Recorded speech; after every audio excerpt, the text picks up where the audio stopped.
Assalamualaikum warahmatullahi wabarakatuh. Kami dari kelompok Karawang yang beranggotakan Fatmawati, Mayang Malia, dan Salisna Fadila akan menjelaskan tentang induksi elektromagnetik. Selanjutnya akan dibacakan oleh saya sendiri pengertian induksi elektromagnetik. Secara umum, induksi elektromagnetik dikatakan sebagai peristiwa dari munculnya arus listrik yang disebabkan adanya perubahan fluks magnetik. Fluks magnetik adalah banyak jumlah garis gaya magnet hingga mampu menembus suatu bidang. Karena inilah muncul gaya listrik atau arus listrik yang mengalir ke suatu benda lewat medan magnet. Michael Faraday, seorang ilmuwan asal Inggris yang mencatat penemuan paling berguna sepanjang sejarah elektromagnetik di awal ke-19. Induksi elektromagnetik adalah proses yang muncul saat konduktor yang diletakkan di suatu medan magnet yang bergerak atau berubah, atau konduktor digerakkan lewat medan magnet yang diam, kemudian menghasilkan voltase di sepanjang konduktor hingga memunculkan dan menghasilkan arus listrik. Muncul beda potensial pada ujung kumparan dinamakan dengan gaya gerak listrik atau GGL induksi. Faktor umum induksi elektromagnetik. Untuk mengetahui ada dan tidaknya arus listrik yang mengalir dapat diketahui dengan menggunakan sebuah alat yang dinamakan galvanometer. Arus yang mengalir dinamakan arus induksi. Kondisi inilah yang disebut induksi elektromagnetik. Berikut beberapa faktor yang mempengaruhi besarnya gerak gaya listrik elektromagnetik. 1. Kecepatan perubahan medan magnet. Faktor pertama yang mempengaruhi induksi elektromagnetik adalah kecepatan perubahan yang terjadi pada medan magnet. Induksi yang muncul akan semakin besar apabila didukung dengan kecepatan perubahan magnet yang cepat. 2. Ada banyaknya lilitan. Jumlah lilitan juga mempengaruhi adanya induksi elektromagnetik, terutama jika lilitan muncul dalam jumlah banyak. Semakin banyak lilitan yang muncul, maka GGL induksi yang dihasilkan juga semakin besar dan terus bertambah. Begitu juga sebaliknya. Jika lilitan yang ada dalam jumlah sedikit, maka induksi yang dihasilkan juga makin kecil.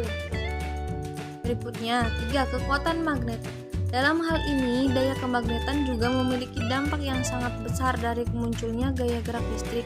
Semakin kuat sifat kemagnetan yang ada, maka semakin besar juga gaya yang ditimbulkan dari sifat kemagnetan tersebut. Sebaliknya, jika sifat kemagnetan kecil, maka medan magnet yang ada juga kecil. Faktor ketiga yang mempengaruhi perubahan medan magnet. Pembahasan pertama berkaitan dengan fluks magnet. Fluks magnet merupakan banyaknya garis-garis medan magnet yang menembus suatu luasan. Misalnya, ada sebuah magnet dan di sini ada garis-garis medan magnet yang arahnya dari kutub utara menuju ke kutub selatan. Misalnya ini di depan kita taruh sebuah kumparan, maka akan ada garis-garis medan magnet yang menembus kumparan ini. Dan banyaknya garis-garis medan magnet yang menembus luasan ini yang disebut dengan istilah fluks magnet. Dan sekarang apabila garis-garis medan magnetnya itu membentuk sudut terhadap garis normal bidang, maka besarnya fluks magnet itu secara matematis itu dapat dirumuskan V sama dengan B dikali A dikali cos tan. V adalah fluks magnet, satuannya dalam Weber atau Wb. B sama dengan medan magnet dalam satuannya Tesla atau T. A sama dengan luar permukaan dengan satuannya meter persegi. Dan theta sama dengan sudut yang dibentuk medan magnet dengan garis normal bidang. Tapi, jika theta-nya sama dengan 0 derajat atau medan magnet tegak lurus bidang, maka persamaan fluksnya dapat dirumuskan V sama dengan B kali A. Yang kedua ada hukum Faraday. Percobaan Faraday menjelaskan bahwa Menggerakkan magnet keluar masuk kumparan menyebabkan penyimpangan pada jarum galvanometer. Faraday dia melakukan percobaan.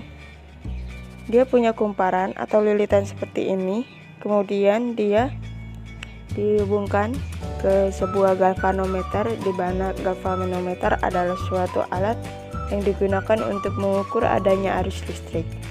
Nah, di mana Faraday melakukan percobaannya menggerakkan magnet keluar masuk ke kumparan. Ternyata ketika magnet digerakkan keluar masuk kumparan, ternyata terjadi simpangan pada jarum galvanometer. Artinya ketika jarum galvanometer itu dia menyimpang, berarti di situ terjadi ada arus listrik yang mengalir melalui kumparan ini. Tapi kalau magnetnya hanya didiamkan saja, jarumnya tidak akan terjadi simpangan atau tetap diam. Jadi tidak ada arus listrik. Nah, arus listrik yang timbul akibat adanya magnet ini itu disebut dengan istilah arus induksi. Arus dapat mengalirkan kalau ada tegangan. Nah, tegangannya kita sebut GGL induksi, yang mana menurut Faraday, besar GGL induksi yang timbul dalam suatu rangkaian sama dengan laju perubahan fluks magnet yang terjadi pada rangkaian tersebut.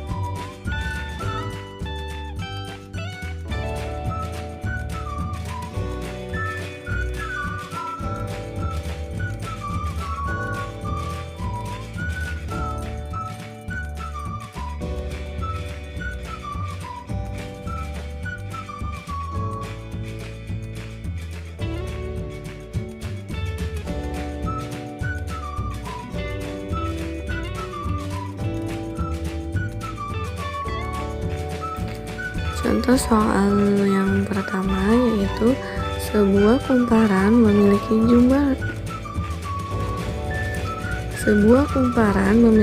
jumlah lilitan 1000 mengalami perubahan flux magnetik dari 9 kali 10 pangkat min 5 Weber jadi 3 dikali 10 pangkat 5 Weber dalam selang waktu 10 milisecond.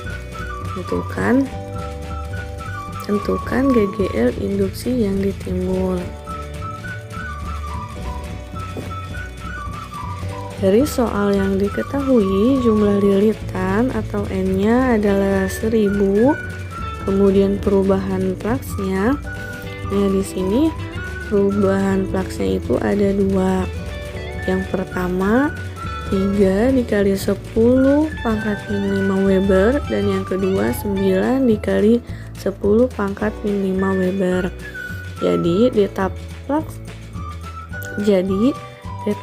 fluxnya itu ada flux 2 dikurangi flux 1. Nah, jadi yang 3 kali 10 pangkat min 5 diambil 9 kali 10 pangkat min 5 sama dengan min 6 dikali 10 pangkat 5 Weber.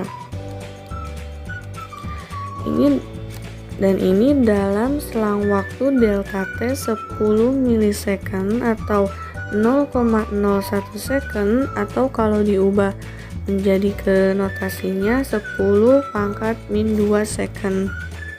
Tentukan besar GGL induksinya. Nah, kita bisa menggunakan persamaan hukum Faraday, di mana epsilon min n dikali delta flux pertama delta flux per delta T, atau nilai epsilonnya sama dengan negatif 1000 dikali min 6 kali 10 pangkat 5 dibagi 10 pangkat min 2 sama dengan di sini 6 volt. Nah, kenapa ini bisa menjadi 6 volt? Karena 10 min 5 dibagi 10 min 2 jadi 10 min 3 dikali 1000 kan sama dengan 1. Nah jadi min 1 dikali min 6 sama dengan 6 volt. Jadi nilai besarnya GGL induksi yang timbul yaitu 6 volt.